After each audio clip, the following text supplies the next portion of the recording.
नमस्कार बच्चों, कक्षा 11वीं हिंदी ऐच्छिक अंतरा भाग 1 गद्य खंड पाठ नंबर 2 दोपहर का भोजन।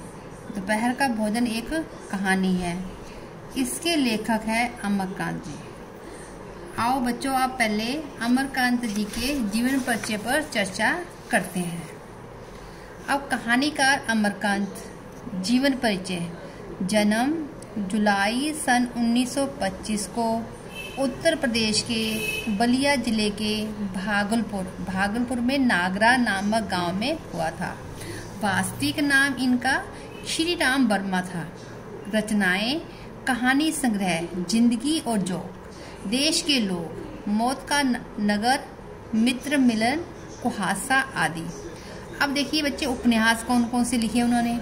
सूखा पत्ता, प्राई डाल का पंछी, सुखजीवी, बीच की दीवार, काले उजले दिन, ग्राम सेविका, इन्हीं हथियारों से। अब साहित्य विशेषता देखिए। अमरकांत नई कहानी आंदोलन के एक प्रमुख कहानीकार है और चित्रात्मकता है इनकी कहानियों में। भाषाशाली देखिए, इन्होंने अपनी अधिकांश कहानियों में बोलचाल की सहज सरल भाषा का प्रयोग किया है। प्रसंग व पात्र अनुसार आंचलिक मुहावरों का व शब्दों के प्रयोग से भाषा में रोचक व जीवंत बन गई है। कहीं कहीं तत्सम शब्दों के भी अतिरिक्त अरबी, फारसी, अंग्रेजी व देशज शब्दों का प्रयोग भी मिलता है।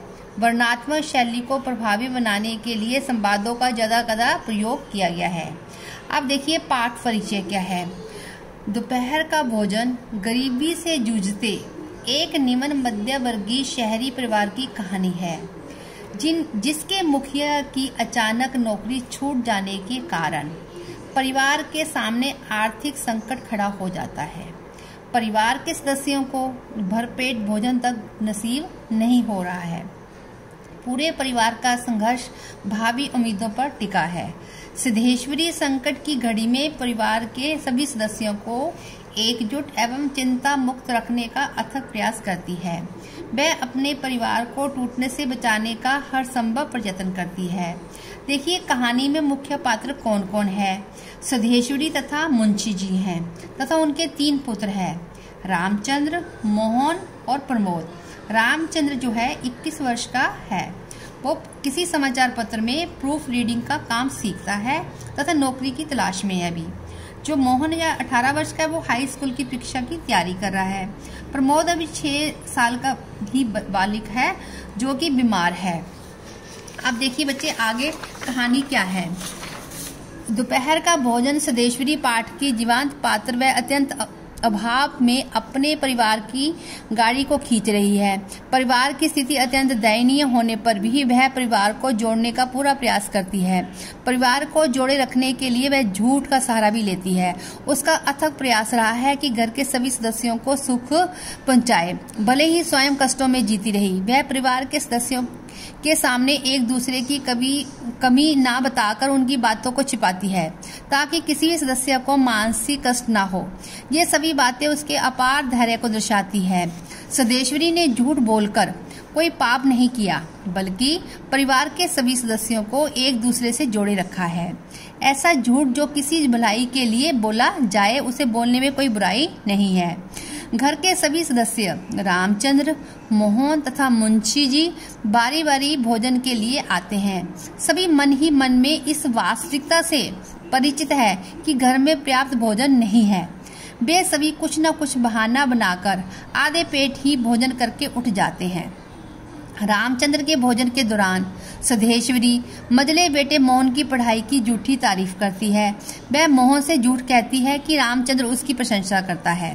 मुंशी जी से भी वह झूठ बोलती है कि रामचंद्र उन्हें देवता के समान कहता है। मकान किराया निरंतर विभाग के क्लर्क के पद से उनकी छटनी हो चुकी है और आजकल मुंशी जी काम की तलाश में है। मुंशी जी भोजन करते समय सिद्धेश्वरी से नजरें चुराते हैं। उन्हें मालूम है कि घर में भोजन बहुत कम है और वह स्वयं को इस स्थिति का जिम्मेदार मानते हैं। भोजन के दौरान सिद्धेश्वरी एवं मुंशी जी आसमंद बातें करते हैं, जैसे बारिश का ना होना, मक्खियों का होना, फूफा की बीमारी तथा गंगा शरण बाबू की लड़की की शादी। हालांकि इन बातों का कोई महत्व नहीं है, फिर भी ये सभी बातें पाठ से जुड़ी हुई है। ये सभी बातें उनके मन की व्यथा, जीवन के अभाव आदि को दर्शाती है। इन बातों को करके शायद वे मूल विषय गरीबी एवं अभाव से बचना चाहते हैं तथा अपने दुखों को कम करना चाहते हैं। सदेश्वरी पर्याप्त भोजन न होते हुए भी सदस्यों से और भोजन लेने का आग्रह करती है। ऐसा करके वह घर के सदस्यों को गरीबी एवं अभाव का एहसास नहीं होने देना चाहती। वह सदस्यों की एक दूसरे के विषय में झूठी तारीफ करके गरीबी, अभावग्रस्त एवं संघर्षपूर्ण वातावरण में भी उन्हें एकजुट तथा खुशहाल रखने की कोशिश करती है। सबको भोजन करवाने के पश्चात सदेश्वरी जब स्वयं भोजन करने बैठती है तो उसके हिस्से थोड़ी सी दाल, जरा सी चने की तरकारी तथा मात्र एक रोटी मिलती है। जब उसे अचानक अपने सबसे छोटे पुत्र प्रमोद का ध्यान आता है, जिसने अभी तक भोजन नहीं किया है, वह आधी रोटी तोड़कर प्रमोद के लिए रख देती है तथा शेष आधी रोटी लेकर भोजन करने बैठ जाती है। पहला ग्रास मुंह में रखते ही उसकी आंखों से टप टप आंसू गिरने लगते हैं, जो उसकी विवशता का बयान करते हैं। धन्यवाद बच्चों।